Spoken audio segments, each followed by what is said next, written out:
નમસ્કાર વિદ્યાર્થી મિત્રો, એસએન વિદ્યાલય દ્વારા શરૂ કરેલા ઈ લર્નિંગ પ્રોગ્રામમાં તમારું હાર્દિક સ્વાગત છે। આમ તો આપણે લગભગ ચેપ્ટર પૂર્ણ કર્યું છે, પણ કોયડાની અંદર એક દાખલો આપેલો છે અને એ દાખલાના અનુસંધાને જે માહિતી આપવી જોઈએ એ આપણી બુકની અંદર આપેલી નથી। એટલે પહેલાં આપણે એના અનુસંધાને જે થિયરી છે એ થિયરીની પહેલાં ચર્ચા કરી નાખીએ અને ત્યારબાદ જે કોયડાના દાખલાઓ છે એ દાખલાઓની ચર્ચા કરીશું। તો આપણો જે ટોપિક છે એ છે ગિબ્સની મુક્ત ઉર્જા અને ઉપયોગી કાર્ય વચ્ચેનો સંબંધ। ગિબ્સની મુક્ત ઉર્જા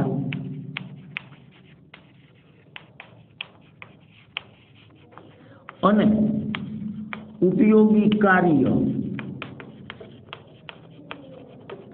વચ્ચેનો સંબંધ।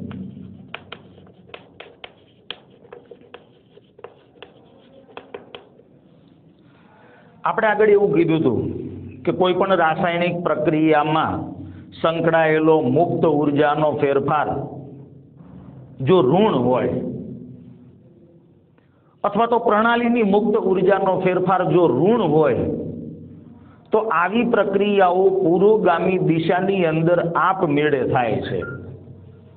એટલે જે રાસાયણિક પ્રક્રિયાઓ સાથે સંકળાયેલો મુક્ત ઉર્જાનો ફેરફાર ઋણ આવે આવી પ્રક્રિયાઓ પુરોગામી દિશાની અંદર આપમેળે થતી હોય છે। એટલે આનો અર્થ એવો થયો કે ભાઈ મુક્ત ઉર્જાનો ફેરફારનું જે મૂલ્ય છે, પ્રક્રિયાની મુક્ત ઉર્જાનો ફેરફાર પ્રમાણિત હોય તો આપણે એને ડેલ્ટા RG0 કહીએ છીએ। આ પ્રક્રિયાની અથવા પ્રણાલીની મુક્ત ઉર્જાનો ફેરફાર નું મૂલ્ય એ રાસાયણિક પ્રક્રિયાની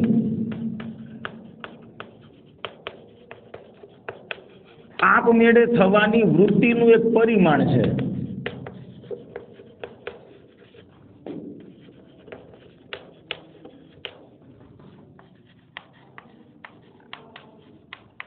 અને મેં તમને સમજાવી દીધું છે કે ભાઈ જે રાસાયણિક પ્રક્રિયાઓ માટે એ પ્રક્રિયાનો મુક્ત ઉર્જાનો ફેરફાર ઋણ આવે આવી પ્રક્રિયાઓ પુરોગામી દિશામાં આપમેળે થશે। જે પ્રક્રિયાઓ માટે આવો મુક્ત ઉર્જાનો ફેરફારનું મૂલ્ય ધન આવશે આવી પ્રક્રિયાઓ પુરોગામી દિશામાં આપમેળે થશે નહીં, પણ એનાથી વિરુદ્ધ પ્રતિગામી દિશામાં એ પ્રક્રિયા આપમેળે થશે। અને જે પ્રક્રિયાઓ માટે આ મુક્ત ઉર્જાના ફેરફારનું મૂલ્ય શૂન્ય આવે આવી પ્રક્રિયાઓ સંતુલનની સ્થિતિમાં હશે। ટૂંકમાં રાસાયણિક પ્રક્રિયા દરમિયાન થતા મુક્ત ઉર્જાના ફેરફારનું મૂલ્ય એ રાસાયણિક પ્રક્રિયાની આપમેળે થવાની વૃત્તિ નક્કી કરે છે। જો એ મૂલ્ય ઋણ હોય તો એ પ્રક્રિયા પુરોગામી દિશામાં આપમેળે થશે। સાથે સાથે આપણે તમને એવું પણ કીધું હતું કે આ જે મુક્ત ઉર્જાનો ફેરફાર છે એ મુક્ત ઉર્જાનો ફેરફાર એ ઉપયોગી કાર્ય સાથે સંબંધ ધરાવે છે।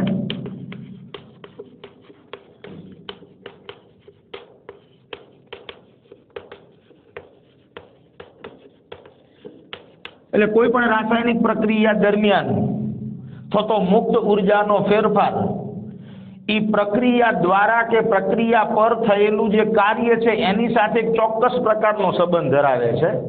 અને એ સંબંધ એને આપણે આ પ્રમાણે દર્શાવી શકીએ કે ભાઈ પ્રક્રિયા દરમિયાન થતો મુક્ત ઉર્જાનો ફેરફાર એ પ્રક્રિયા દરમિયાન થતું જે કાર્ય છે એ કાર્ય સાથે આવો સંબંધ ધરાવે।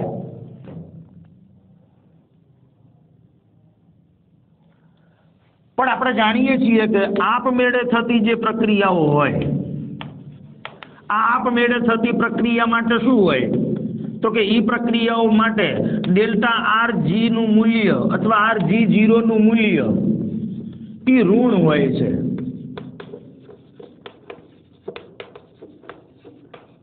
તો હું આવું લખી શકું આપમેળે થતી પ્રક્રિયાઓ માટે કે ભાઈ minus delta RG0 is equal to W maximum, અથવા આવું લખી શકું કે ભાઈ delta RG0 is equal to minus W maximum। એટલે એનો અર્થ એવો થાય કે ભાઈ મુક્ત ઉર્જાનો ફેરફાર જેટલો વધુ ઋણ હોય એટલું પ્રણાલી દ્વારા વધુમાં વધુ કાર્ય થાય। કારણ કે મુક્ત ઉર્જાનો ફેરફાર ઋણ આવે તો ડબલ્યુ મેક્સિમમનું મૂલ્ય કેવું આવશે? તો કે એ મૂલ્ય આપણને ઋણ જ મળવાનું છે. અને કાર્યનું મૂલ્ય ઋણ હોય તો એનો અર્થ એવો થયો કે પ્રણાલી દ્વારા કાર્ય થાય. તો રાસાયણિક પ્રક્રિયા જે આપમેળે થતી હોય એના માટે એ પ્રક્રિયાનો મુક્ત ઉર્જાના ફેરફારનું મૂલ્ય ઋણ હોય, અને એ મૂલ્ય ઋણ હોય એટલે એ પ્રક્રમ દ્વારા વધુમાં વધુ કાર્ય થાય છે એવું આપણે કહી શકીએ. કારણ કે મુક્ત ઉર્જા અને કાર્યને આ પ્રકારનો સંબંધ છે. પણ આનું મૂલ્ય ઋણ આવે તો એનો અર્થ કે ડબલ્યુ મેક્સિમમનું મૂલ્ય ઋણ, એનો અર્થ કે દ્વારા કાર્ય થાય છે. તો આપમેળે થતા પ્રક્રમ માટે, એટલે અહીંયા જે આપણે આ સંજ્ઞાનો ઉપયોગ કર્યો છે એ આપમેળે થતા પ્રક્રમ માટે છે.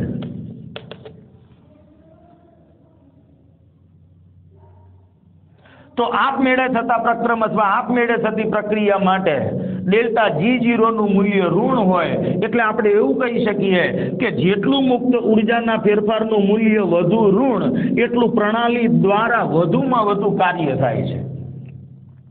તો મુક્ત ઉર્જાને કાર્ય સાથે આ પ્રકારનો સંબંધ છે. હવે તમારી બુકની અંદર જે દાખલો આપ્યો છે એ દાખલાના અનુસંધાને જે માહિતી છે એ તમારી બુકમાં નથી. એની અંદર એવી રજૂઆત કરવામાં આવે કે ભાઈ જ્યારે કોઈ વિદ્યુત રાસાયણિક કોષ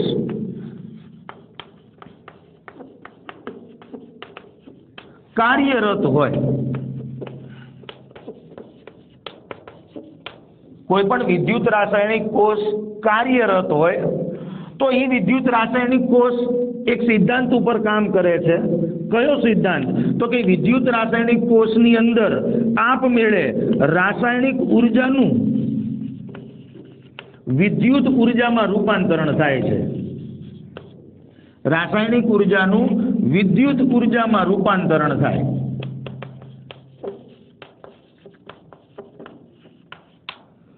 તો એ વિદ્યુત રાસાયણિક કોષ દ્વારા થતું આપણે કાર્ય ગણવું છે. વિદ્યુત રાસાયણિક કોષ જ્યારે કાર્યરત હોય ત્યારે એની અંદર આપમેળે રાસાયણિક પ્રક્રિયા થાય છે એટલે કાર્યનું મૂલ્ય ઋણ આવશે. કારણ કે એની અંદર જે વિદ્યુત રાસાયણિક કોષની અંદર રસાયણો ભરેલા છે એ રસાયણો વચ્ચે આપમેળે રાસાયણિક પ્રક્રિયા થઈ અને રાસાયણિક ઉર્જાનું વિદ્યુત ઉર્જામાં રૂપાંતરણ થાય છે. તો એની અંદર સંકળાયેલું જે કાર્ય છે એ કાર્યને આપણે વિદ્યુતીય કાર્ય કહી દઈએ. તો વિદ્યુત રાસાયણિક કોષની અંદર સંકળાયેલું વિદ્યુતીય કાર્ય એ મુક્ત ઉર્જા સાથે આ પ્રકારનો સંબંધ ધરાવે છે. અગાઉની જેમ જ કે ભાઈ મુક્ત ઉર્જાનો ફેરફાર એ કાર્ય સાથે આવો એક ચોક્કસ પ્રકારનો સંબંધ ધરાવે છે. આ અન્ય કોઈ પણ પ્રકારનું કાર્ય હોય એની વાત, પણ હવે આપણે જે વાત કરીએ છીએ એ વિદ્યુતીય કાર્યની વાત કરીએ છીએ. હવે કોષની અંદર સંકળાયેલું આ વિદ્યુતીય કાર્ય આપણે શોધવું હોય તો કેવી રીતે શોધી શકાય? તો કે કોષ દ્વારા થતું વિદ્યુતીય કાર્ય શોધવું હોય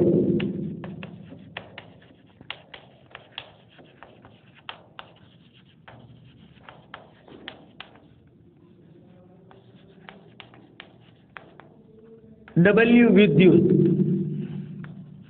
તો એ વિદ્યુતીય કાર્ય એ કોષના કોષ પોટેન્શિયલ ઉપર આધાર રાખે. આ વિદ્યુતીય કાર્ય કોષના કોષ પોટેન્શિયલ ઉપર. હવે કોષ પોટેન્શિયલ એને આપણે નામ આપીએ છીએ ઈ સેલ.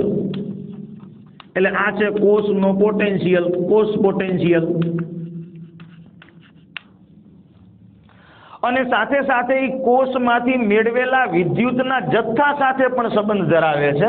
એટલે કોષમાંથી મેળવેલો વિદ્યુતનો જથ્થો એટલે N×F, આ વિદ્યુતનો જથ્થો. વિદ્યુત રાસાયણિક કોષ દ્વારા થતું વિદ્યુત રાસાયણિક કોષ દ્વારા થતું વિદ્યુતીય કાર્ય એ કોષના કોષ પોટેન્શિયલ અને કોષની અંદર જે સંકળાયેલો વિદ્યુતનો કોષ દ્વારા મેળવેલો જે વિદ્યુતનો જથ્થો છે એ વિદ્યુતના જથ્થા સાથે સંબંધ ધરાવે. તો આપણે એ વિદ્યુત રાસાયણિક કોષના કાર્યને આ પ્રમાણે લખી શકીએ તો ભાઈ W વિદ્યુત = NF E સેલ. પણ અહીંયા વિદ્યુત રાસાયણિક કોષની અંદર આપમેળે પ્રક્રિયા થાય છે. હવે આપમેળે પ્રક્રિયા થતી હોવાથી કાર્યનું મૂલ્ય ઋણ આવશે? તો કે વિદ્યુત રાસાયણિક કોષમાં આપમેળે પ્રક્રિયા થતી હોવાથી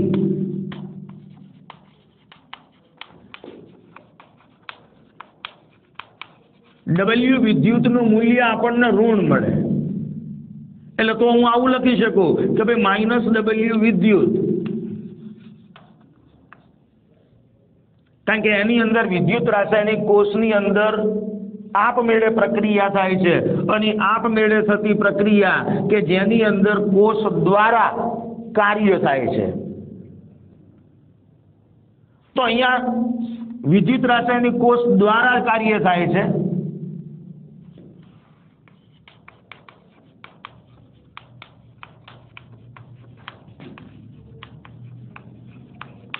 અને કોષ દ્વારા કાર્ય થાય છે એટલે W નું મૂલ્ય ઋણ આવે.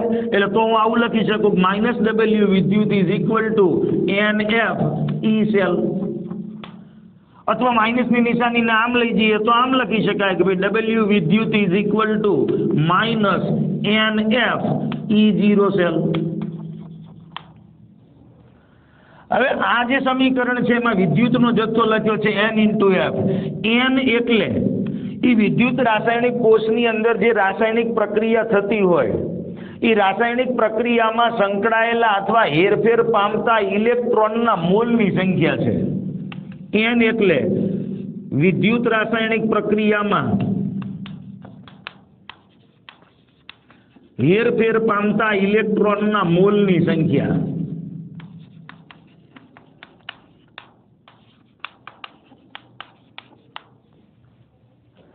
F એટલે વિદ્યુતનો જથ્થો છે, અને વિદ્યુતનો જથ્થો કુલંબમાં.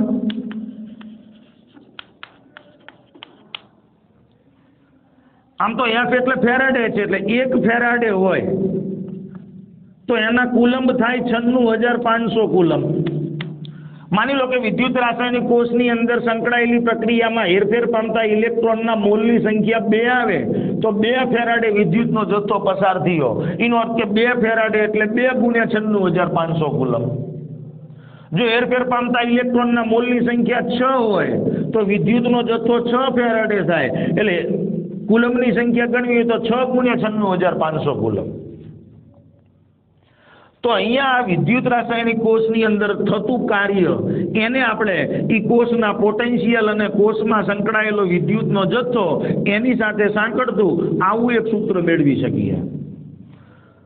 તો વિદ્યુત રાસાયણિક કોષની અંદર રાસાયણિક કોષ દ્વારા કાર્ય થાય છે, અને એટલે ત્યાં કાર્યનું મૂલ્ય ઋણ મળે છે.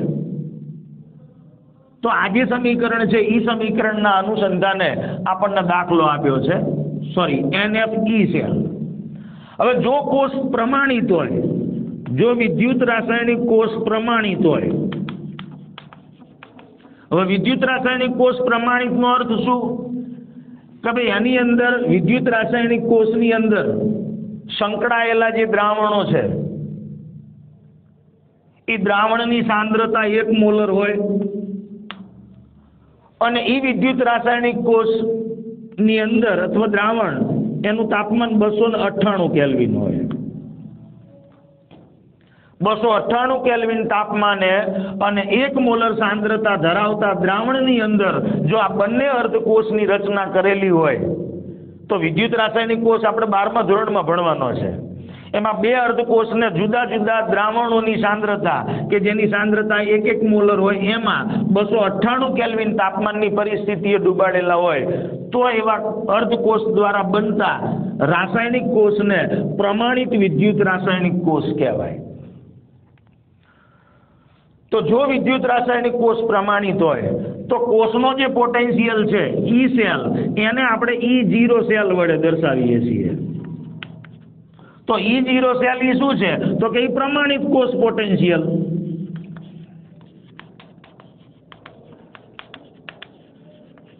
અને પ્રમાણિત કોષ પોટેન્શિયલ એટલે શું? તો કે તમે એ વિદ્યુત રાસાયણિક કોષની અંદર જે 2 અર્ધકોષો જોડેલા છે આ વિદ્યુત રાસાયણિક કોષમાં રહેલા બંને અર્ધકોષોના પ્રમાણિત રિડક્શન પોટેન્શિયલના મૂલ્યનો તફાવત E0 સેલ ઈ ખરેખર શું છે તો કે વિદ્યુત રાસાયણિક કોષમાં રહેલા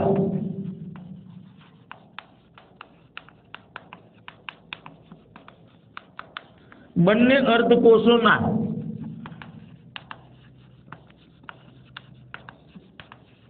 પ્રમાણિત રિડક્શન પોટેન્શિયલનો તફાવત.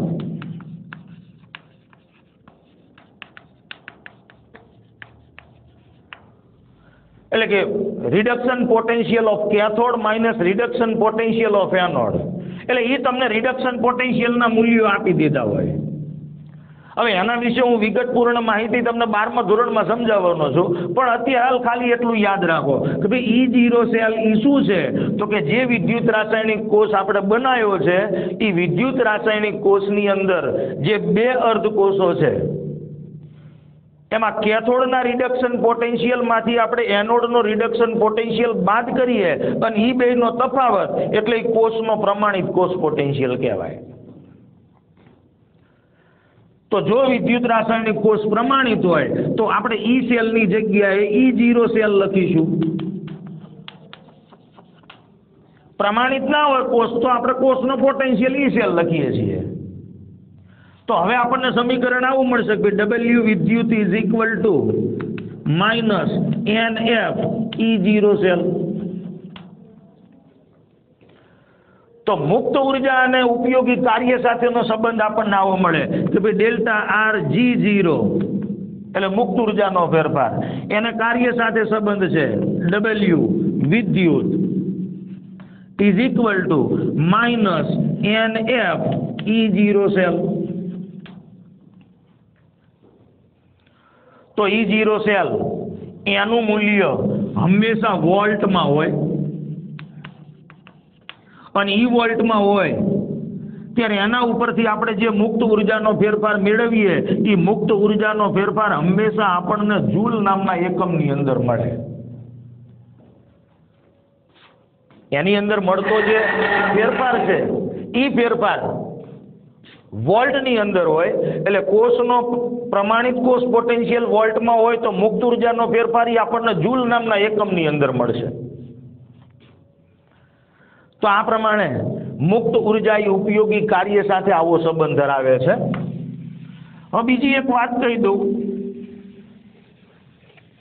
કે ભાઈ આપણે કોઈ પણ રાસાયણિક પ્રક્રિયા આપેલી હોય ની રાસાયણિક પ્રક્રિયાની અંદર સંકળાયેલા પ્રક્રિયકો અને નિપજો એમની જો પ્રમાણિત સર્જન એન્થાલ્પી જાણતા હોય, નિપજોની સર્જન એન્થાલ્પી જાણીએ છીએ, પ્રક્રિયકોની એ સર્જન એન્થાલ્પી જાણીએ છીએ, અને આપણે એ પ્રક્રિયાનો એન્થાલ્પી ફેરફાર મેળવવો હોય તો શું કરતા તો કે નિપજો જે છે એ નિપજોની એન્થાલ્પીનો સરવાળો માઇનસ પ્રક્રિયકોની એન્થાલ્પીનો સરવાળો એ બાદ કરો એટલે આપણને પ્રક્રિયા દરમિયાન થતો એન્થાલ્પીનો ફેરફાર મળી જતો.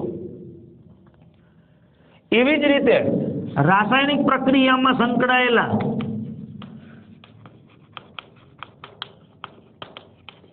પ્રક્રિયકો અને નિપજો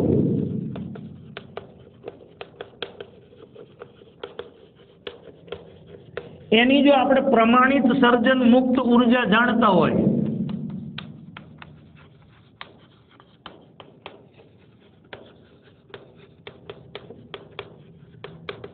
તો એન્થાલ્પીના ફેરફારની જેમ જ આપણે એમની સર્જન મુક્ત ઉર્જાનો ફેરફાર મેળવી શકીએ.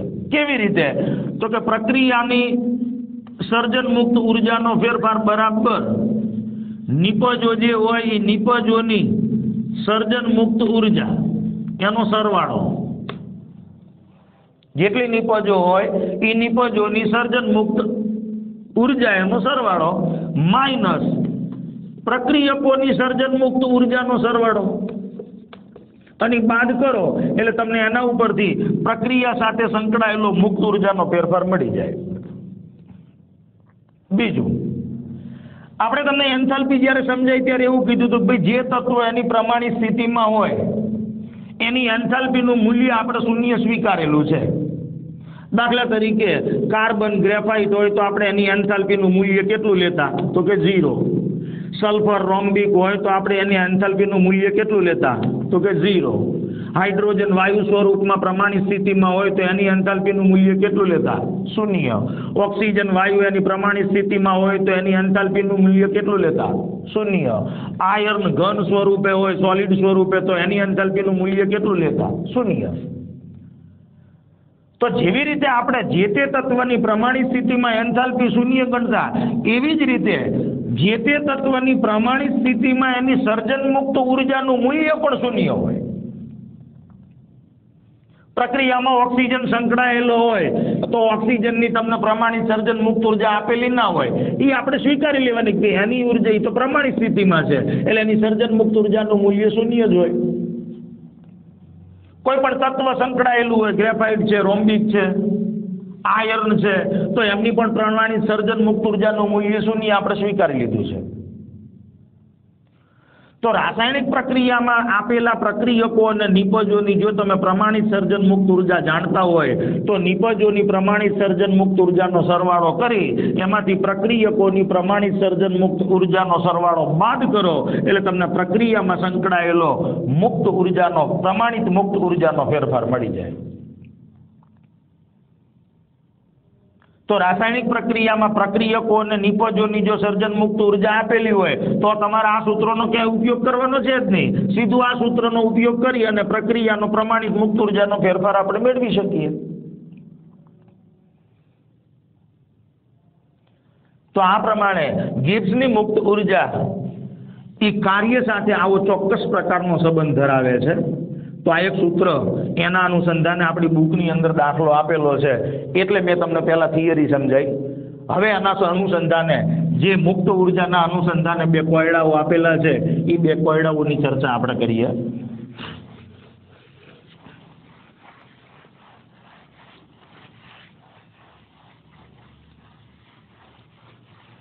તો અત્યારે ટેક્સ્ટ બુકમાં જે દાખલાઓ આપેલા છે એની આપણે ચર્ચા કરીએ.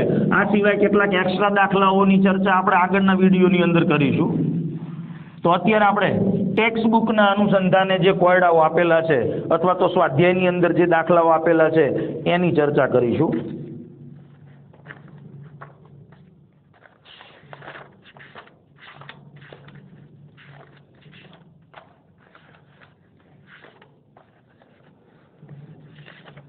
તો પહેલા આપણે વાત કરીએ કોયડા નંબર 6.11.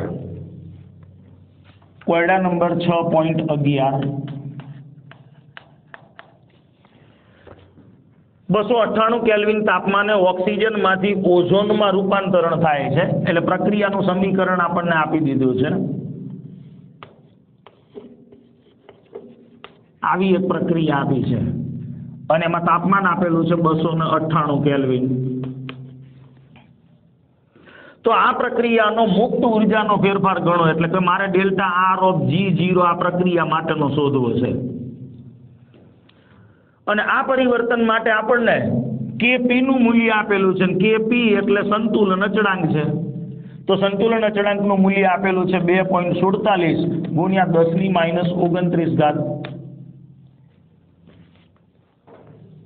તો સંતુલન અચળાંક અને મુક્ત ઉર્જાનો ફેરફાર આ બેને સાંકળતું આપણને સમીકરણ અથવા સૂત્ર યાદ હોવું જોઈએ. તો એ સૂત્ર હતું આવું કે ભાઈ પ્રક્રિયાનો મુક્ત ઉર્જાનો ફેરફાર બરાબર -2.303 RT log સંતુલન અચળાંક Kp.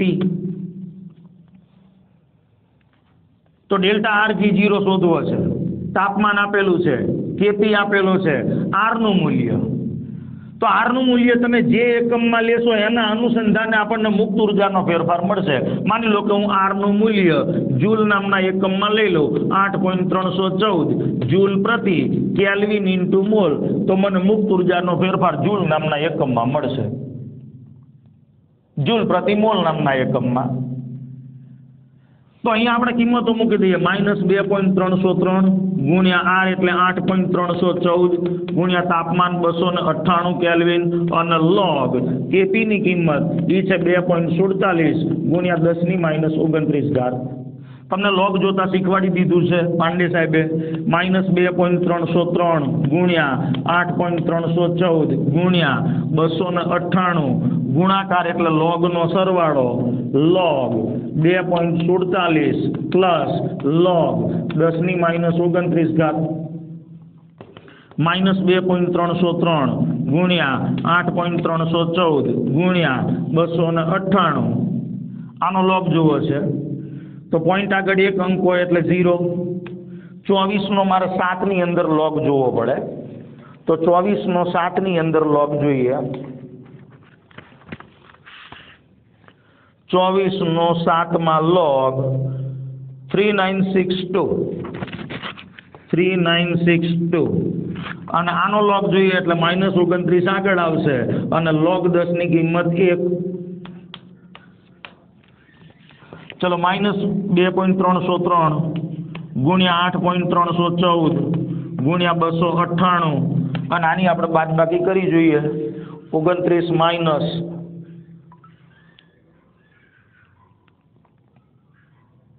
0.3962 તો 28.6038 એટલે માઇનસ આવશે 28.6038 અને હવે આ માઇનસ છે આગળ એ માઇનસ છે એટલે ગુણાકાર કરીએ પ્લસ થઈ જશે.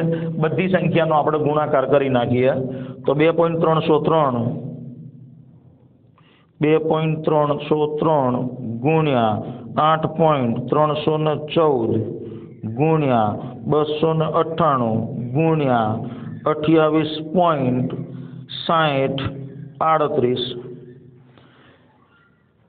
એટલે 1,63,208 પોઈન્ટ સમથિંગ 1,63,208.9 ની આજુબાજુ આવે છે. આનો એકમ થશે જૂલ પ્રતિ મોલ. જો આપણે એને કિલો જૂલમાં ફેરવવા હોય તો 1000 વડે ભાગવા પડે એટલે 163.208 કિલો જૂલ પ્રતિ મોલ આ મુક્ત ઉર્જાનો ફેરફાર આ પ્રક્રિયા દરમિયાનનો મળી જશે. તો આ પ્રમાણે આપણે એ પ્રક્રિયાની અંદર સંકળાયેલો મુક્ત ઉર્જાનો ફેરફાર મેળવી શકીએ. ત્યાર પછી કોયડા નંબર 6.12 કોયડા નંબર 6.12 તો એની અંદર તમને એક પ્રક્રિયાનું સમીકરણ આપેલું છે અને એ પ્રક્રિયાના સમીકરણની અંદર તો પહેલા આપણે સમીકરણ લખી દઈએ 2NH3 gas plus CO2 gas એની અંદરથી બને છે NH2CO NH2 ઈ છે aqueous પ્લસ H2O ઈ છે લિક્વિડ. તો આપેલ તાપમાને એટલે કે તાપમાન 298 કેલ્વિન આપેલું છે. આપેલા તાપમાને આ પ્રક્રિયા માટેનો પ્રમાણિત ગિબ્સ ઉર્જાનો ફેરફાર એટલે ડેલ્ટા R ઓફ G0 ઈ પણ આપણને આપી દીધો છે. એનું મૂલ્ય છે -13.6 કિલો જૂલ પ્રતિ મોલ.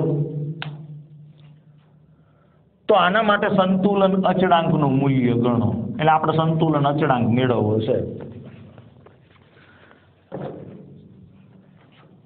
હવે delta R of G0 is equal two -RT ln K અથવા 2.303 RT log K. Delta R G0 ખબર છે, T ખબર છે, R નું મૂલ્ય તો ડેલ્ટા R G0 કયા એકમમાં છે? કિલો જૂલમાં. તો R નું મૂલ્ય મારે કિલો જૂલમાં લેવું પડે 8.314 ગુણ્યા 10⁻³ કિલો જૂલ પ્રતિ કેલ્વિન ઇન્ટુ મોલ. બસ હવે સૂત્રની અંદર કિંમતો મૂકી દઈએ તો delta R G0 is equal two -2.303 RT log સંતુલન અચળાંક K.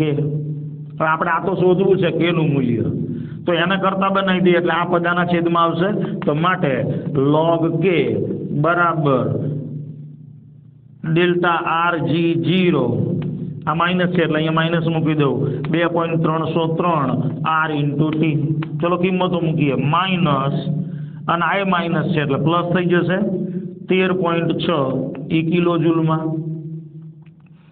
2.303 R નું મૂલ્ય 8.314 ગુણ્યા 10⁻³ તાપમાન ઈ છે 298 કેલ્વિન. આ સંખ્યાનો આપણે ગુણાકાર ભાગાકાર કરી નાખીએ 10⁻³ છે એનું ઉપર લઈ જઈએ એટલે 10⁻³ થશે.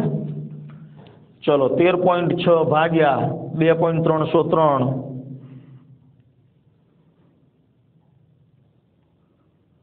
13.6 ભાગ્યા 2.303 ભાગ્યા 8.314 ભાગ્યા 298 એટલે 0.00238 0.00238 3 પોઈન્ટ આમ ખસી જઈએ એટલે આ ઘાત દૂર થઈ જાય એટલે આપણને મળશે 2.38 અને આ મૂલ્ય log kp નું આવ્યું પણ આપણે તો kp જોઈએ છે તો આપણે તમને શીખવાડેલું છે કે ભાઈ log નું મૂલ્ય આપેલું હોય તો એના ઉપરથી આપણે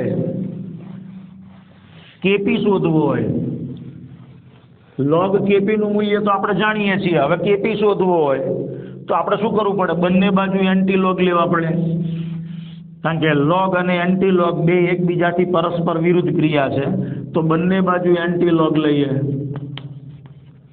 બંને બાજુ એન્ટી log લેતા log નો એન્ટી log લો એટલે log કેન્સલ થઈ જાય એટલે આ બાજુ kp વધે અને સામેની સંખ્યા જે છે એનો મારે એન્ટી log લેવો પડે તો એન્ટી log ઓફ 2.38 હવે એન્ટી log માં તમને શીખવાડ્યું છે કે એન્ટી log હંમેશા પોઈન્ટ પછીની સંખ્યાનો જ જોવાય પોઈન્ટ આગળની જે સંખ્યા હોય એ 10 ની ઘાતમાં જતી રહે એટલે બગડો છે એ 10 ની ઘાતમાં જતો રહેશે અને 0.38 નો એન્ટી log જોવો પડે તો 0.38 નો એન્ટી log જોઈએ 0 માં તો 2399 આવે છે અને કોઈ પણ સંખ્યાનો એન્ટી log જોઈ નાખો પછી આગળ એક અંક રાખી અને પોઈન્ટ મૂકી દેવાનો આવે તો આપણને kp નું મૂલ્ય આટલું મળશે 2.39 ગુણ્યા 10 ની 2 ઘાત આ સંતુલન અચળાંક મળશે તો 2.4 ગુણ્યા 10 ની 2 ઘાત છે જે આપણા જવાબની નજીકમાં જ છે 2.3 એટલે 2.4 ગુણ્યા 10 ની 2 ઘાત હવે કોયડા નંબર 6.13 ઈ થિયરી વગર સમજી શકાય એમ નથી કારણ કે ઈ જે દાખલો છે ઈ સંતુલન નામના ચેપ્ટરના અનુસંધાને છે એટલે અત્યારે હાલ આપણે એની ચર્ચા નહીં કરીએ આ દાખલો ગણીશું પણ જેવું આપણે સંતુલન નામનું ચેપ્ટર પૂર્ણ કરીશું ત્યારબાદ આપણે આ દાખલાની ચર્ચા કરીશું અથવા જ્યારે થિયરી આપણે પહોંચી જઈશું ત્યારે આ કોયડા નંબર 6.13 ની ચર્ચા કરીશું હવે આપણે સ્વાધ્યાયની અંદર રહેલા દાખલાઓની વાત કરીએ દાખલા નંબર 6.17 એક પ્રક્રિયા આપેલી છે 2a + b અને એમાંથી C નામની નિપજ મળે છે આ પ્રક્રિયા 298 કેલ્વિન તાપમાને થાય છે ઈ પ્રક્રિયાનો એન્થાલ્પી ફેરફાર ઈ આપણને આપી દીધો છે 400 કિલો જૂલ પ્રતિ મોલ ડેલ્ટા એસ એન્ટ્રોપીનો ફેરફાર ઈ પણ આપણને આપેલો છે કેટલો તો કે 0.2 કિલો જૂલ પ્રતિ મોલ તો પ્રક્રિયા માટે ડેલ્ટા એચ અને ડેલ્ટા એસ ગણો ડેલ્ટા એચ અને ડેલ્ટા એસ તો આપેલા જ છે પણ પ્રક્રિયા કયા તાપમાને સ્વયં સ્ફુરિત થશે કે નહીં એટલે એવું તાપમાન આપણે શોધવાનું છે કે જે તાપમાને આ પ્રક્રિયા સ્વયં સ્ફુરિત એટલે કે આપમેળે થતી હોય તો પહેલા તો જ્યારે પ્રક્રિયા તમને એવું કીધું કે કયા તાપમાને પ્રક્રિયા આપમેળે થશે તો આપણી પાસે સૂત્ર છે કે ભાઈ delta R G 0 = delta H એટલે આર એચ 0 એસ 0 પ્રમાણિત સ્થિતિ હોય તો minus T delta R S 0 આવું સૂત્ર છે આપણી પાસે હવે માની લો કે સંતુલનની સ્થિતિ છે તો સંતુલનની સ્થિતિ હોય એટલે આ બેના મૂલ્યો સમાન થાય તો એ વખતે તો સંતુલન હોય ડેલ્ટા એચ અને ટી ડેલ્ટા એચ આ બેના મૂલ્યો સમાન થાય તો આપણને મુક્ત ઉર્જાનો ફેરફાર શૂન્ય મળે પણ જો આપણે તાપમાન એવું લઈએ એટલે પહેલા આપણે સંતુલન વખતે કેટલું તાપમાન છે એ મેળવી લઈએ સંતુલન ડેલ્ટા આર જી 0 તો શૂન્ય થશે એટલે સંતુલન કેટલું ટેમ્પરેચર છે આ ડેલ્ટા એચ અને ડેલ્ટા એસ ઉપરથી મળી જાય પણ જો હું એ તાપમાનથી ઊંચું તાપમાન લઈ લઉં એટલે આ આખું પદ ઋણ થશે અને આના કરતાં મોટું થઈ જશે તો એનો અર્થ કે એ વખતે મુક્ત ઉર્જાનો ફેરફાર ઋણ મળે અને જો એ ઋણ મળે તો પ્રક્રિયા એ જે સંતુલનની સ્થિતિમાં તાપમાન આવ્યું છે એનાથી કોઈ પણ ઊંચું તાપમાન હોય પ્રક્રિયા આપમેળે થાય. તો આપણે સંતુલને પહેલા તાપમાન શોધી નાખીએ તો હું આવું લખી શકું કે delta R H 0 is equal to T delta R S 0. તો તાપમાન T is equal to delta R H 0, પણ આ સંતુલનનું તાપમાન મળશે ડેલ્ટા આર એસ 0. પણ એનાથી ઊંચું તાપમાન લઈ લઉં એટલે આ તફાવત રહ્યો ને આપણને ઋણ મળી જાય. તો ડેલ્ટા આર એચ 0 એ આપણને 400 આપેલું છે, ડેલ્ટા આર એસ 0 એ 0.2 છે. તો અહીંયા 10 આવશે, પોઈન્ટ દૂર કરવું એટલે આનો ભાગાકાર કરીએ એટલે 200 આવશે. તો 2000 કેલ્વિન તાપમાન હોય ત્યારે સંતુલનની સ્થિતિ હશે. પણ જો આપણે આપમેળે પ્રક્રિયાની વાત કરવી હોય તો તાપમાન 2000 કેલ્વિન કરતાં હું અહીંયા વધારે લઈ લઉં એટલે આ આખું પદ રહ્યું એ આની સરખામણીમાં મોટું થઈ જાય અને તો મને મુક્ત ઉર્જાનો ફેરફાર રહ્યો એ ઋણ મળે. એટલે આપણે જવાબમાં લખીશું કે ભાઈ 2000 કેલ્વિન તાપમાને સંતુલનની સ્થિતિ હોય, પણ જો આપણે તાપમાન 2000 કેલ્વિનથી વધારે રાખીએ તો આપણને મુક્ત ઉર્જાનો ફેરફાર ઋણ મળે અને તો પ્રક્રિયા આપમેળે થશે. તો આ પ્રમાણે 6.17 નંબરનો દાખલો આપણે ગણી શકીએ. એના પછી આવશે 6.19 નંબરનો દાખલો. તો હવે જે દાખલા છે એ દાખલાની હું ગણતરી નહીં કરું, ખાલી તમને સમજાવી દઉં કે આ પ્રમાણે દાખલો ગણી શકાય. ગણતરી તમે તમારી રીતે જાતે કરી શકશો. 6.19 નંબરનો દાખલો. 6.19 એક પ્રક્રિયા આપી છે 2a પ્લસ b અને એની અંદરથી મળે છે 2d. પણ એ પ્રક્રિયામાં સંકળાયેલો આંતરિક ઉર્જાનો ફેરફાર એ આપણને આપેલો છે કેટલો? તો કે -10.5 કિલો જૂલ. એન્ટ્રોપીનો ફેરફાર પણ આ પ્રક્રિયામાં સંકળાયેલો છે એ આપણને આપેલો છે કે delta S0 is equal two -44.1 joule પ્રતિ કેલ્વિન. તો આ પ્રક્રિયા માટે ડેલ્ટા G0 ગણો, એટલે આપણે ડેલ્ટા G0 શોધવો છે. અને પ્રાકથન કરો કે પ્રક્રિયા સ્વયંસ્ફુરિત થશે કે નહીં. એટલે ડેલ્ટા R00 નું મૂલ્ય જો ઋણ આવે તો આપમેળે થશે, ધન આવે તો આપમેળે થશે નહીં, અને 0 આવે તો સંતુલનની સ્થિતિમાં. તો ડેલ્ટા RG0 શોધવો હોય તો આપણી પાસે સૂત્ર છે કે ભાઈ delta RG0 is equal to delta RH0 minus T delta RS0. જે મૂર્ધાંક આપણે લખીએ છીએ પ્રમાણિત સ્થિતિનો સિમ્બોલ છે. તો ડેલ્ટા RG0 શોધવો છે, ડેલ્ટા RS0 છે. તાપમાન અહીંયા આપેલું નથી પણ આપણે પ્રમાણિત સ્થિતિનું તાપમાન એટલે 298 કેલ્વિન તાપમાન લઈ લઈએ. તો તાપમાન છે ડેલ્ટા RS0 છે, ડેલ્ટા H નથી. ડેલ્ટા H આપણી પાસે નથી, તો પહેલા મારે ડેલ્ટા H શોધવો પડે. હવે ડેલ્ટા H કેવી રીતે શોધી શકાય? તો એનું સૂત્ર છે કે ભાઈ delta RH0 is equal to delta U plus delta N gaseous RT. સમજાય છે? તો ડેલ્ટા U આપણને આપેલો છે, ડેલ્ટા N ગેસિયસ શોધવાનો, 2 મોલ આ બાજુ છે અને પ્રક્રિયકો બાજુ 3 મોલ છે, એટલે ડેલ્ટા N ગેસિયસ -1 આવશે. હવે આપણે આ એન્થાલ્પીનો ફેરફાર કયા એકમમાં લાવવો છે?